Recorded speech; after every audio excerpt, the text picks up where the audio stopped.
I'm Jean Wojtowicz, president of Cambridge Capital Management Corporation. This week, the World Health Organization declared COVID-19 a pandemic, pointing to the over 118,000 cases of the coronavirus illness in more than 110 countries and territories around the world. More cases have been confirmed in Indiana, while many strive to navigate all the information and still conduct business as usual. What can companies do to adapt to the situation? I'm pleased to welcome CVC Communications CEO Marilyn Moran-Townsend, who has a list of ways you can vaccinate your business in the face of economic disruption from COVID-19.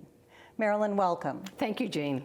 So I understand that you were perhaps ahead of the curve in bringing this issue to the attention of businesses. True, it was on our radar because we've been there before.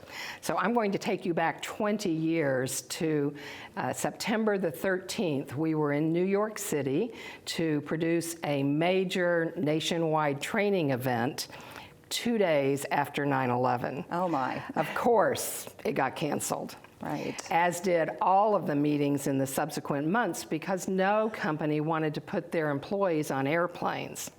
Now, I don't know if it was divine intervention or good planning, but we had previously invested just a few months earlier in what was at the time a brand new technology, the webinar.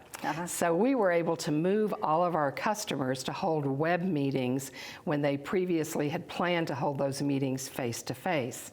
So over this 20-year period of time, we've helped a lot of companies figure out how do you manage a remote workforce when it's really necessary. And economic disruption is making it necessary. Absolutely, and companies have certainly gotten more comfortable with that kind of communication and that kind of interaction with their employees and vendors and others.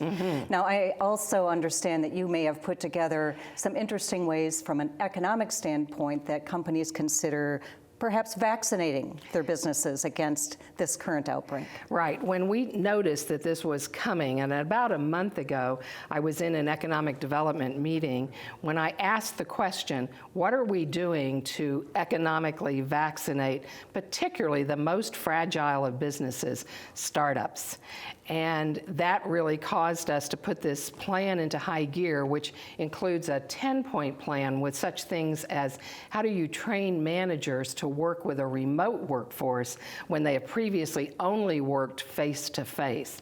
So for example, one of the tips is that you get managers to focus on the outcomes and they make sure that they have set enough back-timed milestones so that the project will work properly.